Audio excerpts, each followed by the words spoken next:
नमस्कार स्टूडेंट्स। आज हम अध्ययन करेंगे आर्थिक वृद्धि के मॉडल के अंतर्गत है हिग्स का तकनीकी मॉडल। तो हिग्स का तकनीकी मॉडल क्या है? तो तकनीकी प्रगति और आर्थिक विकास का परस्पर घनिष्ठ संबंध है। किसका? तकनीकी प्रगति और आर्थिक विकास का घनिष्ठ संबंध है, जहां एक और तकनीकी प्रगति उत्पादन साधनों की आवश्यकताओं की वृद्धि द्वारा तीव्र आर्थिक विकास का मार्ग प्रशस्त करती है, वहां दूसरी ओर आर्थिक विकास की प्रक्रिया में कई तकनीकी परिवर्तनों द्वारा प्रादुर्भाव उत्पादन पद्धतियों में सुधार को जन्म देते हैं। इस प्रकार तकनीकी प्रगति एवं तकनीकी परिवर्तन क्या? तकनीकी प्रगति एवं तकनीकी परिवर्तन आर्थिक विकास के महत्वपूर्ण तत्व माने जाते हैं। टेक्नोलॉजी, क्योंकि हिग्स का टेक्नोलॉजिकल मॉडल पढ़ रहे हैं और इसमें क्या महत्वपूर्ण है? तकनीकी प्रगति और तकनीकी परिवर्तन है आर्थिक विकास में महत्वपूर्ण माने जाते हैं। अब तकनीकी प्रगति के 5 तत्व हैं। तकनीकी प्रगति के 5 तत्व कौन कौन से होते हैं? पहला तो तकनीकी ज्ञान में वृद्धि अथवा वैज्ञानिक खोज। तकनीकी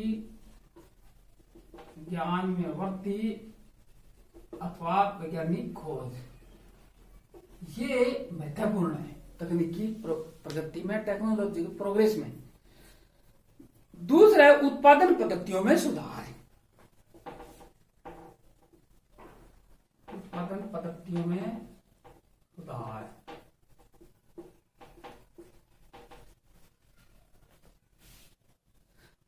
तीसरा है नव परिवर्तन। नव परिवर्तन किसे कहते हैं? इनोवेशन, नई नई तकनीकों की खोज होना, नए आविष्कारों का खोज होना, ये क्या है? तकनीकी प्रगति। आविष्कार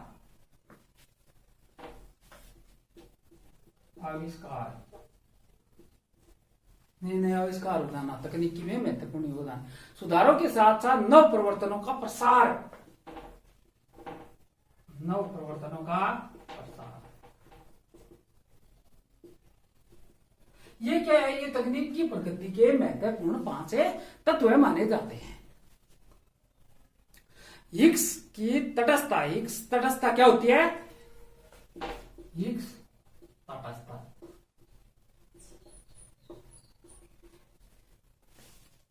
हिग्स न्यूट्रलिटी। तो प्रोफेसर हिग्स के अनुसार एक तकनीकी परिवर्तन है तटस्थ तब माना जाता है, यानी न्यूट्रल तब माना जाता है जब एक स्थिर पूंजी श्रम अनुपात परिश्रम के साथ पूंजी के सीमांत उत्पाद का अनुपात अपरिवर्तित रहता है। क्या है? हिग्स के अनुसार कि एक तकनीकी परिवर्तन है तटस्थ तब माना जाता है जब एक स्थिर पूंजी श्रम अनुपात परिश्रम के साथ पूंजी के सीमांत उत्पाद का अनुपात अपरिवर्तित रहता है, चेंज नहीं होता है उसमें। अब इसको हमें एक रेखा चित्र के माध्यम से समझेंगे।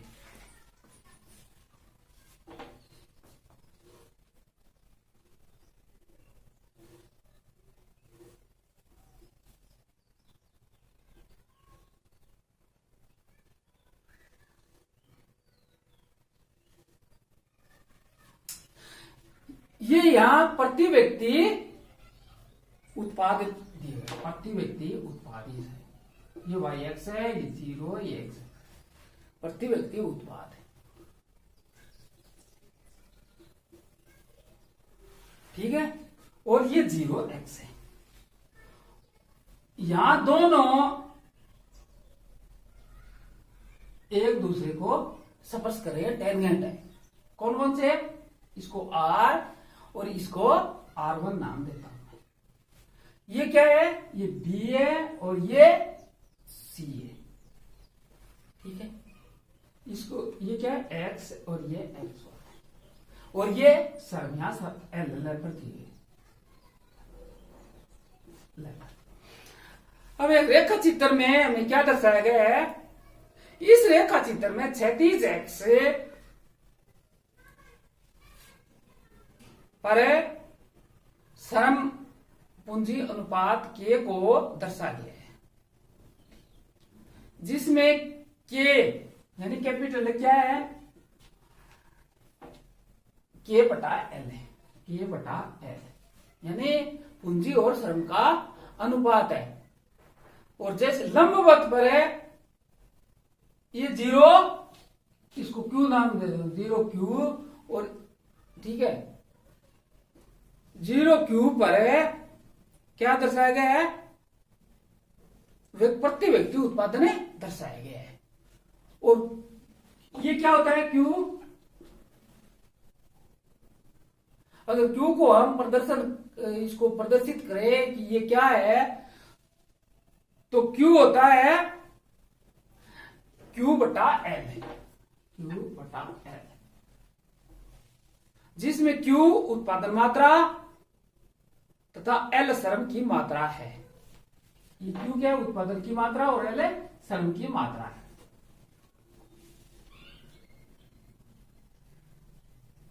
ठीक है, जिसमें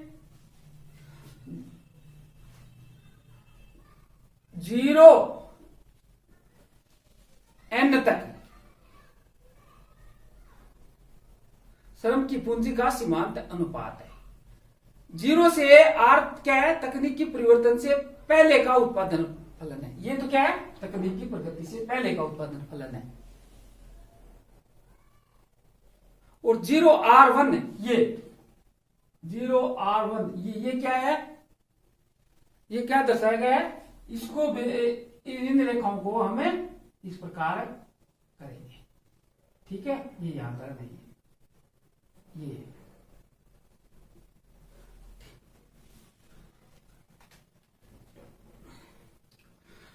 तकनीकी परिवर्तन के बाद का उत्पादन फलन है। ये बाद का है और ये पहले का उत्पादन फलन है। विश्लेषण में 0 से r क्या है, उत्पादन फलन को लेने पर ये स्पर्श रेखा जो टेंजेंट है, ये क्या है, एन बी का ढाल है, पूंजी के सीमांत उत्पादन को दर्शाती है। और 0x श्रम के सीमांत उत्पादन को मापते हैं। तो इस रेखा चित्र में उत्पादन फलन रेखा यानी 0r1 स्पर्श के करती है, ठीक है, बिंदु और n से निकलती हुई है। जब दोनों स्पर्श रेखाएं गुजरती है तो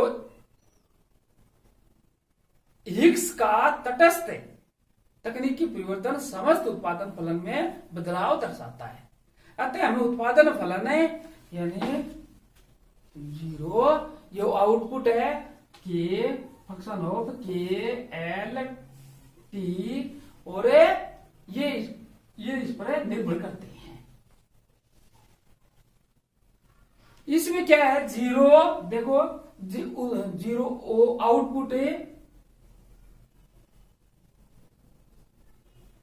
ए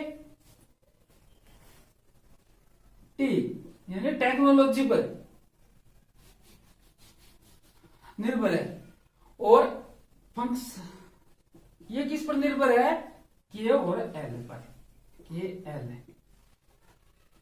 यहां 0 क्या है, आउटपुट, यहां ओ दर्शाया गया है। जो आउटपुट है, आउटपुट क्या है, श्रम और पूंजी के कुल उत्पादन में व्यक्त करता है।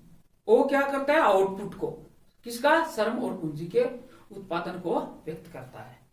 के एम एल, के क्या है, पूंजी कैपिटल है, और एल क्या है, श्रम आगतों, यानी ये क्या है, इनपुट है, ये इनपुट है। और टी ये क्या है, क्या दर्शाया गया है इसमें, तकनीकी प्रगति के सूचक हैं ये। और ए और टी दीर्घकाल में तकनीकी प्रगति के संचयी प्रभाव को मापता है तथा टी का बढ़ता हुआ फलन है। और एक्स के तकनीकी परिवर्तन है, मॉडल की आलोचनाएं कैसी हुई, क्या है इसकी आलोचनाएं। आलोचना ये है कि एक्स तटस्थता की परिभाषा कठोर है, जबकि इसमें कई साधन शामिल होते हैं। एक्स तटस्थता की दूसरी आलोचना है कि एक्स तटस्थता की मांग लोचों एवं प्रतिस्थापन लोचों पर निर्भरता इसके विश्लेषण को जटिल बना देती है। हेरोड के मतानुसार यह अपने आप में नव परिवर्तन की वास्तविक स्थिति से असंबंधित है, जैसे कि वस्तुओं के लिए मांग तथा साधनों के लिए मांग की लोच। तो आज हमने हिग्स का तकनीकी प्रगति मॉडल पढ़ा। इसमें इसका अर्थ क्या है, इसके प्रभावित करने वाले ये तकनीकी प्रगति के 5 तत्व कौन कौन से माने जाते हैं, और रेखा चित्र के माध्यम से हमने इनको मॉडल को पढ़ा। इनकी अच्छे होने के बावजूद भी कुछ कमियां हैं जो हमने पढ़ी, आपने पढ़ी, अच्छी तरह सुनी व समझी। इसके लिए आपको धन्यवाद।